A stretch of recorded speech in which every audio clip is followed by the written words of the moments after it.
G'day everybody and welcome to Royalty in the Round, WrestleRoyalty.com's only video podcast. I'm of course Sir Mitch, joined today by Queen Kendra Bunyan, Botch Reed and Duke Dre. And in this episode we're going to be discussing the G1 Supercard NXT TakeOver over WrestleMania weekend. Should be a lot of fun, a lot of things to unpack. Stay tuned.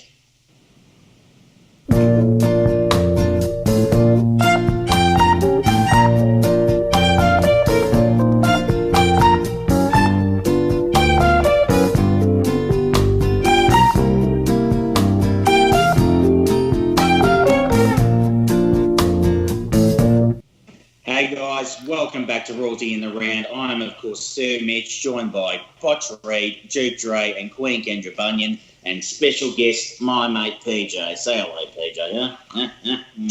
Love you too. We love PJ. Right. Very slobbery there. Yuck. Okie dokie then. Well, he's a pug. Yes, well, he's very affectionate. Wow, that's perfect. That is perfect.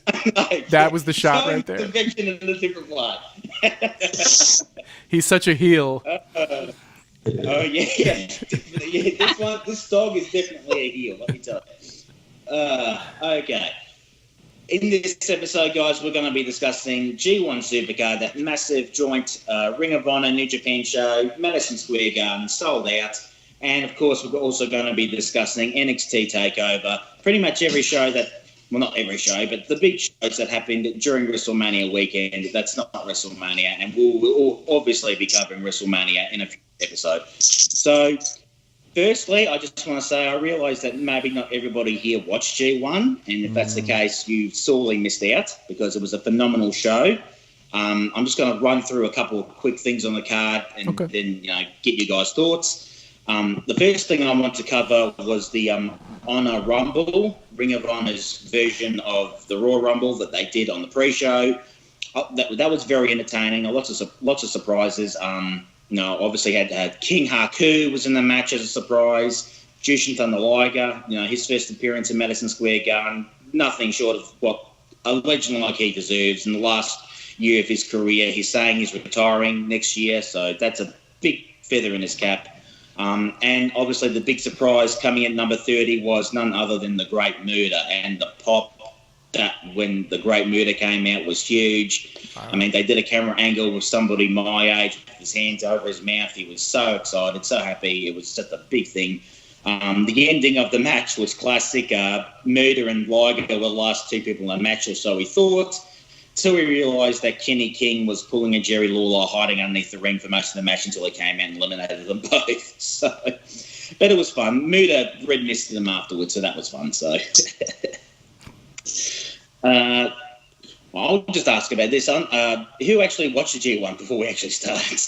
I watched a couple of matches. I caught the Battle Royal, and I caught the Okada match, and the six-man tag match with Bubba Ray, which I thought was supposed to be a one-on-one match. That kind of threw me for a loop. And I think those are the only matches that I was able to catch this weekend due to, working late and things like that. So, unfortunately, Gotcha. I'll go back and watch it when I get a chance, though, because I enjoyed what I saw. So, yeah, well, I think that idea was Flip Gordon. I don't know if we got worked or if he managed to heal from his knee injury. Yeah, probably worked. But it may have been a way to ease Flip Gordon back in. I don't know. But turning it into a six-man, maybe, I don't know. But that was a fun match. I mean, my favourite match on that card was Kota Ibushi versus Tetsuya Naito for New Japan's version of the Intercontinental title. And honestly, if you ask me, that was the best match of all WrestleMania weekend. I mean, that was phenomenal, that match. And if you guys get a chance, you really need to see it. Definitely. Okay. Yeah, that triple threat for the Ring of Honor title was also really cool. That triple threat ladder. I did catch that as well. I forgot. That is the match that I did catch as well. Yeah, that was a lot of fun. A lot of those guys took a lot of risk. The last bump Jay Lethal took, I'm amazed he's still alive. Because that was nasty. I'm amazed he is anyway. Yeah, and Matt Taven finally is Ring of Honor World Champion. He's finally, they're finally giving him the ball to run with it, which is, I think, is the right move. Especially, I was convinced Marty Scurll was going to go over, but his contract status is up in a year, so he's probably leaving at the end of April. So they couldn't put it on him, even though it would have been cool to do. I would have booked it like because they got the NWA promoted show coming up, and he's wrestling Nick Aldis. I would have done champion versus champion, have Aldis hold both belts, but that's just me. So, what else? Oh, this is probably something we can all talk about. Big Cass and Enzo. Yeah. I mean, seriously, Ring of Honor is becoming very TNA-ish lately, I have to be honest. I used to love watching Ring of Honor, but they're turning into a TNA clone lately. Yeah, it's kind of a weird fit. It doesn't feel like it goes together, but it generated a buzz, and I guess that's what Cass and Enzo are good at. Not the best workers in the world, but entertaining on the mic. That's we saw what Enzo did, with 205 Live when he was there. He kind of highlighted that division for a bit before he ended up getting fired. So I think that's kind of what ROH is hoping he'll do here. And I don't blame him. Like I said, Cass and Enzo aren't really good workers, and sometimes they're not the most professional guys backstage. But in this game, it's about shock value and about getting exposure. And so they accomplished that. So, good for them. I mean, honestly, the reason Enzo was fired was kind of BS in that it was all lies, but he had created so much heat for himself backstage. I understood why they let him go. Him and Cass are so not professional in any way, shape, or form in the locker room. Between Cass's politics and Enzo's, mouth, both of their mouths. I was just really shocked Ring of Honor would bring in the two guys who, garner heat with the fans. They're really not good workers and really should not be given the rub of any sort. I really wish, Bully Ray would have just taken Zoe out, but it is what it is. Well, I think he did try to, truth be told. I mean, and it is kind of weird because Ring of Honor is known as America's work rate company, so it's a bit weird that they're hiring two guys that are not really work rate guys. Yeah. But there might be method to the madness because with WWE's Fox deal, a lot of the Sinclair stations that Ring of Honor airs on are Fox affiliates. So when the Fox deal comes to effect, they're probably going to lose about 1/3 of their stations. So I think what's happening here is Sinclair is biting the bullet and maybe thinking, okay, we need to, A, get more attention onto this product, and B, we may need to put it onto a cable network to make up for all the stations that it's going to lose. Yeah, definitely. At least that's what I'm hearing. So yeah. I mean, like you said, you use guys with some name value to bring in, casuals, and then when the casuals check out the rest of the product, that'll be what keeps them. So I think that's probably the idea. I suppose so. Especially if the rumor is true, if they're looking to put it on cable, so TV. And I mean, the thing is, there are too many seas for the fish to be in at this point. There are just too many options. Yeah. And I think Ring of Honor has, because of AEW and because of the advent of so many other promotions and the indies mattering as never before, Ring of Honor has essentially lost the edge that it had. It's not sexy anymore. So they have to do something. Why not bring in a mouth and a really big dude and see what they can do? I just thought it was interesting that for a while, I mean, I was certainly taken in by it at first. I thought it was the real deal. Like, I thought they were really invading, and I thought the timing was particularly poor. And then we got that last angle, and I went, wait a minute. Wait a second. These punches look really fake. I am an idiot. I was taken, and the truth, though? I loved the fact that initially I was taken. I love getting worked. I think it's fun. And for a minute, I was. I legitimately was. Y'all got me. You win. You win. The problem for me, and it had nothing to do, and I said this elsewhere, this was scheduled and planned, and I highly doubt they knew what happened right up the street. I mean, because it was so soon before this hit. It just was really rough coming off the Bret Hart thing. Yeah, they didn't know. That wasn't their fault. They could never have known that. It was scheduled. It was planned. I mean, it was minutes before it happened at Madison Square Garden. there's no reason to change at that point. Of course. Even if someone found out, I mean, but, looking at it from, I'd say maybe a casual fan would be kind of mortified. Yeah. I think actually because they made the call to not put cameras on it and make it look like it was a shoot. Mm-hmm. I think maybe that was because that Bret Hart thing happened maybe 20, 30 minutes before. So I think they made that call to not show it in an effort to not put so much heat towards that, so it's not put in association to that. And also maybe they might have thought, okay, that might be an extra way to build suspense. That might have been an audible call at the last minute because of the Bret Hart thing. I don't know. Yeah, but the problem is that's exactly what they did on the Hall of Fame broadcast. If you saw, you wouldn't have seen it because you weren't watching it at that moment. And by the time you saw it, they probably edited it out.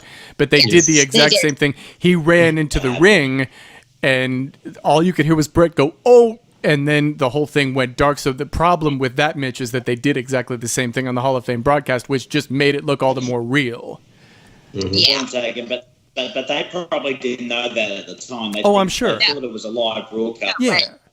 They just think it's live broadcast and hard cam was directly at Bret. They thought they probably wouldn't have had time to pull away. But, you can't underestimate WWE's production team. They're the best. So yeah.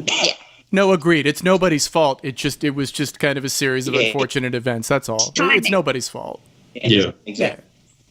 Another match to talk about was the Women of Honor title match, Kelly Klein versus Mayu Watanabe. That was a really good match, a part of their trilogy that they've had in Ring of Honor. But the end result wasn't what we're talking about. The end result was Angelina Love and Velvet Sky coming out and attacking Kelly Klein after she went over, and then Mandy Leon joining them. And at the time on Twitter, I dubbed it Beautiful People 2.0. but which it kind of is, really. But then they put that big thing on, but then they drew that anarchy symbol with the lipstick on Kelly's forehead, and then you saw the on the Tron they came up with something called the Allure with the anarchy symbol as the A, which I thought was kind of cool. So that's a new women, and I think I'm all for that, even though it is honestly a Beautiful People knockoff, because Women of Honor is pretty much dependent on stardom, and they need a few stars, and especially heels, on their women's roster. So I'm all for that personally. So, and we both know Angelina Love and Velvet Sky can work, so it's no problem.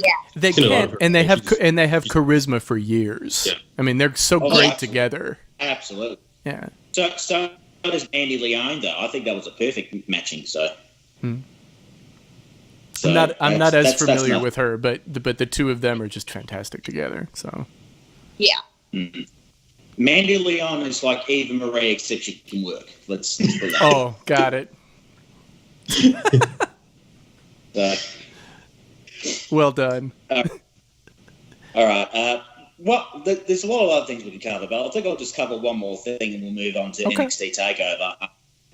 That IWGP title match. I mean, everybody knew Okada was going over. That was a given. I mean, Jay White, as hard as he's trying, it's not really working out. So putting the title back on Okada was a safe move. But I like the story that they told with Okada, because after he lost to Omega, he was on a losing streak for about 6 months until the New Japan Cup tournament where he won and got the number one contendership. I thought that was a really cool thing to see, because Okada in Japan gets accused of the same thing Roman Reigns gets accused of being pushed too hard, which is true. Too hard, too fast, and just gets a lot of opportunity. So I really like the fact that, they did, put the brakes on him for a bit after like a 1.5 year long title run, and just, dropped him down the card. He put some people over, and there was the whole redemption story. Just a suggestion, that would probably work with Roman Reigns too. Just a suggestion, but that's neither here nor there. You're gaslighting Dre right now. You know that, don't you? No, I'm just saying. I don't think it would work.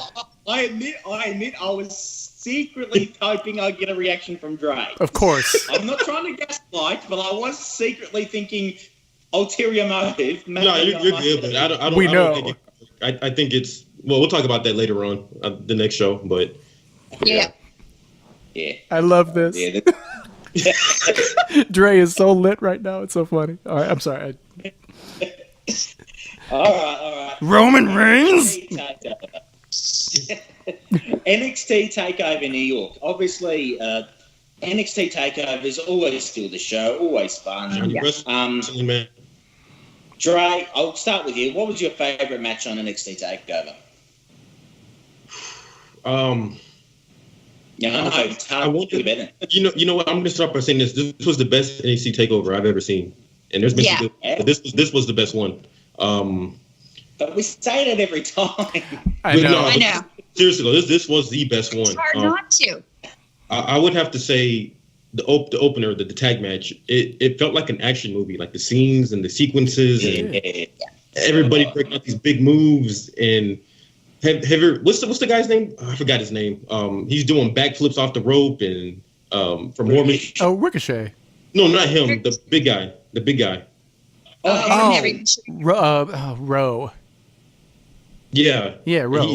He's doing some crazy stuff. Yeah. Doing backflips, and I was just in awe of the whole thing. Yeah. And even after the match, man, just the that was showed towards each other, man, was just they went through a battle, man. It was a war, and like I said, man, the whole thing was set up like an action movie, man. Like just the sequences and everything. I was just like taken aback by the whole thing, man. Halfway through the match, it didn't even really matter who won. It was just we just enjoyed to watch, and it was like poetry in the ring. Just everybody was just breaking out huge spots, and I was just my job was just. You're not in a cartoon. You know how the jaw just drops and you're just in amazement. Yeah. That's like for me watching that match. So that was my favorite match of the night. It was crazy. That set the tone. But everything after that was really well done too. So it was good. I say every time I live tweet for Royalty's Twitter account, every time I live tweet a Ricochet match, it's like watching a Marvel movie because it's just non-stop action. Yeah. It is. Yeah. I agree. Yeah, it's just brilliant watching him. And obviously, War Machine is great. Hanson and Rowe, two big guys that do the power game, but look, and also, I mean, Hanson's 140 kgs, 140 kilos, 300 pound, I think. Yeah. And he's doing the Tajiri rope handspring. Yeah. Holy cow! Beautiful. He's just amazing. He really is. Yeah, everybody in that is incredible. Now, Aleister Black is quickly becoming my favourite WWE worker because I just love everything about him. He obviously has his ring work, his character. I love the entrance. I know some people hate it, but I kind of like the fact that they added that freaking scene to the platform, bringing him. I do too. Because everybody can see the platform. Let's just might as well make it official. So just bring the platform up and just something that's not working turned into a gimmick. So that's improvisation at its finest. Add the sound effects. I'm all good. Me too. I agree. Usually I hate the added sound effects that they put in entrances, but this one I liked. So I do too. I agree. I think it was Sam that wasn't. Who was it that didn't like it in the chat? Was it Sam that didn't? I think it was Sam. Either Sam or Matt. Probably Sam. I want to say it was Sam, but I agree with you, Mitch. I think it's a really effective piece to the whole Hannibal Lecter. Right. Yeah. It's very Hannibal Lecter. Yeah. Although when I saw it, when I saw it on TakeOver, I just watched We Come From the Shadows, that vampire comedy TV show based on that old New Zealand movie. When I thought of that, I thought that was what I can. Seriously, watch that on FX. It's a funny show. Anyway, I digress. What else am I going to talk about? The Fatal 4-Way women's title match. That was fun. That was one of my favorites. It really was. Yeah. Yeah. It was, other than Bianca looked out of her element certain moments. She really looked like she just couldn't keep up at certain moments. I have to correct you though. Her ring name is not Bianca Belair. It's Bianca Belair. I know. I was trying to be good. I wasn't. And it's all Dre's fault. Poor Bianca. Sometimes she just looked really lost and out of her element with the other three. Really? In my opinion. Really? I didn't see that, but okay. I actually think I have to agree. I mean, I know I cop heat for this, but I'm not a big fan of hers. I see flashes of brilliance, then I see a lot of like greenness and a lot of experience. I said again, I see flashes of brilliance, but I don't quite see all the hype surrounding her. Is all I'm saying. I mean, and I have to be honest that she needs to play down the hair whip. I mean, that's overdone, in my opinion. I agree with you. I disagree with the hair. I personally think when I say she looked a little out of her element, it was mostly facially. She just looked a couple times a little lost. Okay. Like a deer in headlights. Okay. And what did you? Sorry. No, I actually thought out of the four, Shayna Baszler did the least amount in the match. To be honest with you. Yeah. That was the idea. I thought Bianca did well. I mean, she showed off some freakish strength a few times in that match. Yeah. Her strength is insane. Yeah. I didn't know she had that in her. And she doesn't look like a bodybuilder. I mean, she looks like obviously like she's fit, but she doesn't look like a bodybuilder type. If she's picking up both the Sky Pirates at once and she's dumping them, and I'm just like, where is this coming from, man? Like she's got some freakish strength. She looks like a track athlete. She really does. I agree with you. She's very Florence Griffith Joyner. Track athlete physique. She's obviously very strong. Very. Some people who are just like lifelong athletes have this natural level of strength, like Cesaro. Yeah. Cesaro is from a bodybuilder, probably pound for pound the strongest person in wrestling. So, definitely. Oh, I think so too. Yeah. Just purely because he's a lifelong athlete. So. Yeah. I kind of disagree with Baszler going over. I thought he or She-Ra should have went over. It would have created an interesting dynamic between the Pirates. It would have created like a interesting. Well, I think the reason for that is they've been called up to be Paige's tag team that she's going to manage. So, I don't know about that. I don't think they're going to put. I think Bianca's too green to put the title on her. So they thought, okay, we're going to stick with Shayna for a bit longer because Sky Pirate's going to be called up and Bianca's too green. But that's my opinion, at least. Why do you not think Sky Pirates are going to be called up, Gwen? Well, we've talked about this a little bit about the fact that Paige is from the UK, and there are some amazing women in NXT UK who really actually, that's a good point. Might be brought in and could be a better fit for Paige. I think the Sky Pirates are amazing, but there are so many really good women that Paige could truly pay homage to as her home country team, and I think that would go over better in a lot of ways. That's true. I agree with you. I see both points. Like if the Sky Pirates were to get called up, you kind of fear that they'd get lost in the shuffle because of the lack of the mic skills. So you would think having a mouthpiece there would be helpful. But at the same time, that seems like a very weird fit. They don't really think they go together. And I kind of like Kendra said, I like the idea of her bringing in somebody from NXT UK because we haven't really seen a whole lot of people being brought in yet from the main roster. So. Yeah, and it's time to introduce the audience to those, to people from that division. Yeah, because nobody's watching the show. Nobody watches NXT UK as a whole. No one's buying tickets for the shows either. So yeah. It's just that no one's buying tickets. So bring in some women from the UK as Paige's proteges and really put them over and let the fans know about NXT UK. I think people don't watch it because they don't know about it. Yeah. And other than Dunn, there's been very little talk about NXT UK. Yeah, and Rhea Ripley. And with him calling up Dunn too. I think I've heard they're calling him up soon as well because he's got the NXT. Who? I've heard they're calling up Pete Dunne as well soon. So. I've heard that too. Yeah, I've heard some. I have too. Because after that day UK title reign, what else is there to do? I mean, if he wins the game, he's not going to top the first one. So yeah, I agree. He's kind of done down there. That was a very good match too. Yes, it was. The Walter match was fantastic. Walter, holy God. Oh, Walter! Walter! I was afraid with Walter. I was afraid Walter was going to cave Dunn's chest in. But I think he held back with those shots. Because he's more than capable. When I see Walter, I see William Regal. I don't know why, but that's what I see. Walter. I truly get it. He has that thing, that special something that Regal exudes. Walter is a neat man. Yeah, he's a big dude, but he's not like a body guy, but he's big, he's strong, and he's mean. Scary. Walter is 100% throwback to the classic British European style of wrestling, which is just straight up brawling and mat grappling. There's something that's been the British and European style for 100 years. No, sock him in the mouth and then put him in a chokehold. That was always the British style.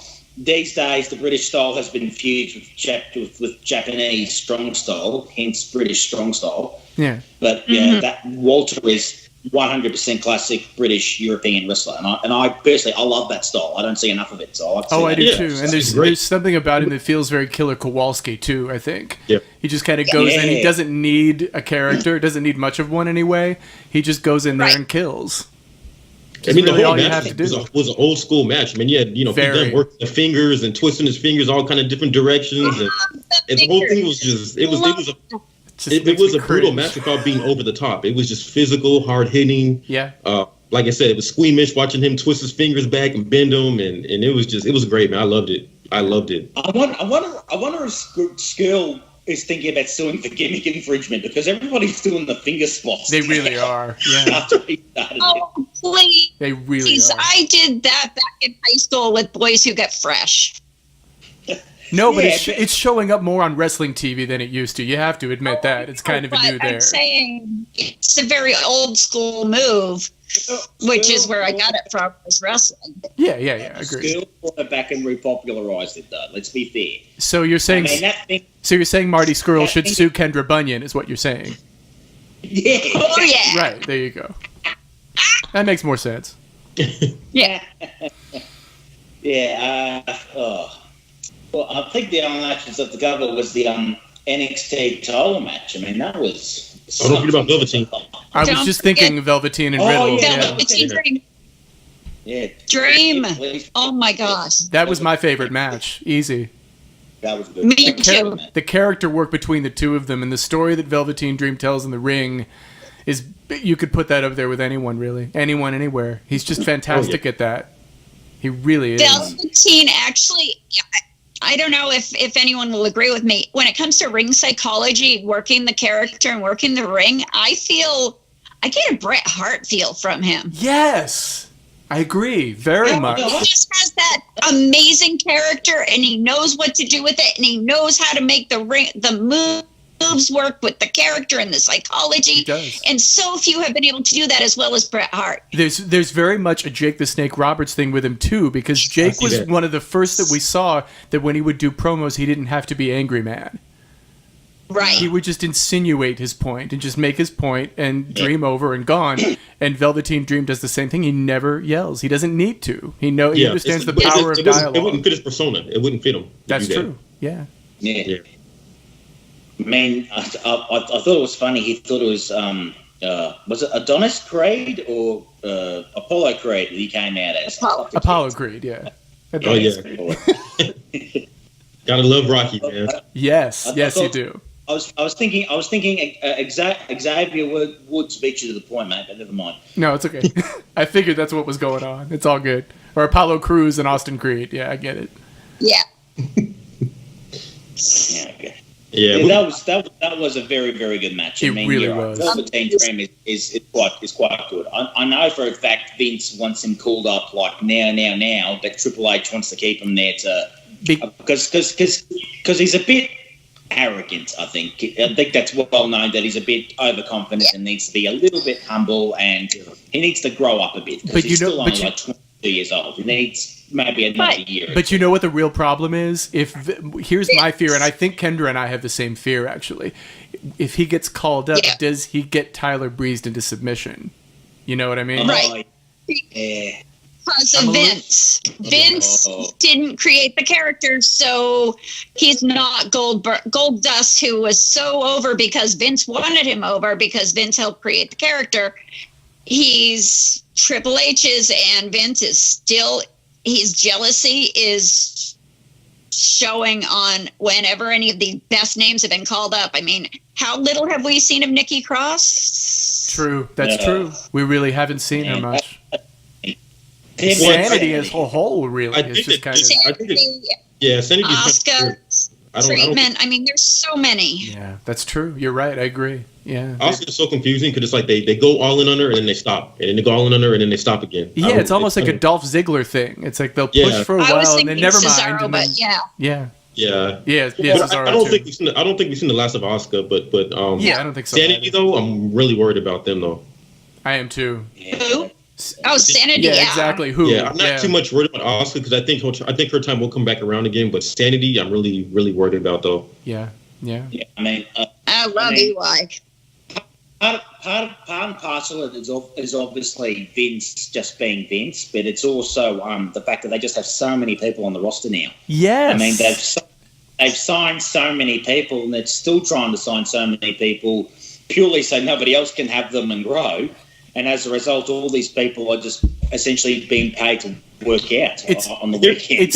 Here's what I will say, though, about Velveteen Dream, why I don't think he's going to be Tyler Breeze. The fans won't allow it. And from what we saw this weekend, at least I think the last few months, they're kind of willing to listen a little bit more to the fans, especially with AEW right around the corner. And we saw that with the championship matches over the weekend. And Dream is just so over. I just don't think the fans will truly allow that to happen to him. I hope you're right, actually. I hope so.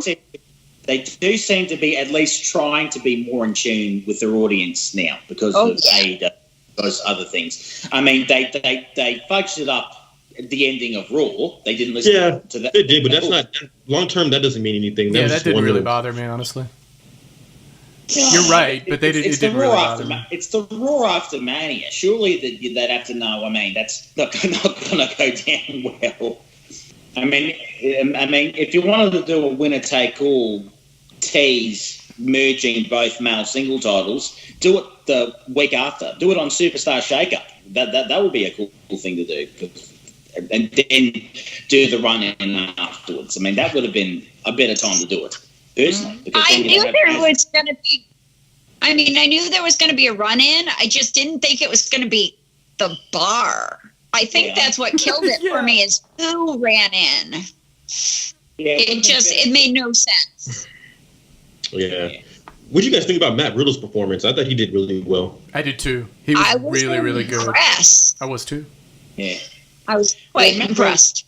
I know he has detractors because he's not, the most he's not the most articulate person on the microphone, but I think that's actually just part of his gimmick. He's playing a stoner. You know what's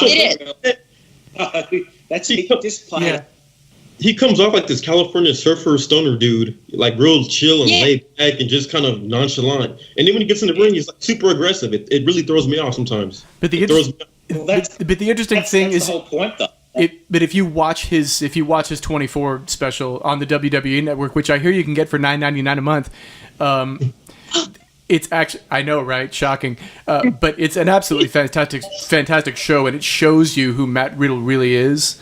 And when I was watching that, and I was watching it quite by accident, but when I was watching it, I became a fan because I realized that part of his character is actually not a character at all. He really is kind of like that guy. Yeah, I kind of figured it's just that. him turned up just a bit or dumbed down just slightly.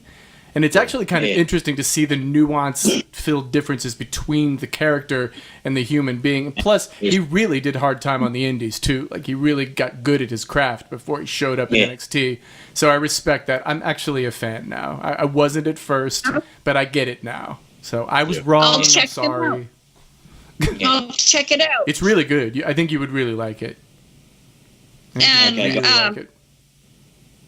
But Mitch hit on it earlier. We do not want to leave Gargano sitting out there without talking about him. That match was incredible. Those two were just genius on the ring. Yeah. Oh, the tears! I peeling onions after that match was over, even before Ciampa came out. Yeah, it was really good. They just did it. They just did a, if you haven't seen it yet, on the WWE Network, which I hear you can get for $9.99 a month. They just had, I have to. See, now there's two of them. But they just did a table for three with Gargano and Cole and Ricochet. If you haven't seen it, you need to see it. It's really cool. It's really I'll cool. check that out. And you can see, what's really interesting about it is you can see the chemistry, the very obvious just human chemistry between the three of them, which then speaks to why that match between Cole and Gargano was so amazing. It's because they just have such natural human chemistry with one another. It's really, really good if you haven't seen it. I mean, I'm going to mention somebody here that has like a mixed reputation amongst us. Dave Meltzer went on Twitter and said NXT is pretty much pro wrestling gorilla with money, and I'm going to say he's right in terms of work rate. Okay, that's 100% correct. But in terms of like storytelling aspects, like Gargano winning the title and the hug between him and Ciampa and his wife Candice LeRae afterwards, that's pure WWE. So I think if you're going to make that comparison, NXT's PWG work rate, WWE storytelling, when it's good storytelling. So if you want to, and I think that encompasses NXT perfectly, and I think it encompasses pretty much Johnny Gargano's whole journey the last year, putting on those amazing matches, not just with Ciampa, but also with Aleister Black, with Almas, and with anyone. Yeah, pretty much everybody. I mean, he's had this incredible character story, but he's also had these amazing pro wrestling gorilla Ring of Honor style matches, and you know, you couldn't have had a better dance partner for this moment than Adam Cole, because Adam Cole's of that same ilk, that Ring of Honor PWG super work rate style, but also does good character stuff as well. So it's not Yeah, I don't know that there's really anybody better on the mic in NXT other than maybe Velveteen Dream. He's just fantastic on the mic. He never gets lost. He doesn't care what you're doing. He knows exactly where he's going. He's got charisma for days. He's very, very Shawn Michaels, but in his own way. Well, there's one last person we really need to hit on for NXT. What's Sorry. Who? I just think... Who? Triple H. Yeah. Okay. Yeah. He deserves the props because we know how much of that was him. How much of NXT is Triple H, and he deserves a quick shout out for everything he's created there and given up. This way. For sure. And we don't work for WWE too, so we can say Vince can't fire us for saying well on Triple H. So Vince McMahon. There, now I've said it. He can fire a couple of writers, but he can't fire us. We dare you, Vince. Fire us. Now, when you say Vince, do you mean Vince McMahon? Yeah, I think he means Vince McMahon. Oh, gotcha. Because I when he said Vince, I thought it was Vince McMahon. I wasn't sure if it was Vince McMahon, but now that we know it's Vince McMahon, we can relax because now we know it's Vince McMahon. Exactly. It's Vince McMahon, not Vince Russo, Vince McMahon. Right, not Vince Russo, but Vince McMahon, which was the Vince he was talking about when he said Vince McMahon. Vince McMahon, not Vince Russo, not Ed McMahon, Vince McMahon. So here we go. Got it, Vince McMahon. Got it. Not Mr. Kennedy either. Right. But Vince McMahon. Vince McMahon. Vincent Kennedy McMahon. Right, exactly. Yeah, and not John F. Kennedy either. Not John F. Kennedy. Vincent Kennedy McMahon. So. Right, but Vincent McMahon. Exactly. Vincent McMahon. How long is this going to go? It's been going on like 10 minutes. Right. 10-minute ping-pongs. Oh, Ray's about to have a he's not reacting to this at all. Yeah. I don't blame you, man. Okay. I don't blame you. We better wrap this up. Yeah, agreed. It's been a fun show, and we've talked about two phenomenal shows. Thanks for joining us. Yeah. I'm Stu Mitch. Of course, that is Queen Kendra Bunyan, Duke Dre, and Botch Reed. Two sweet us. See you later.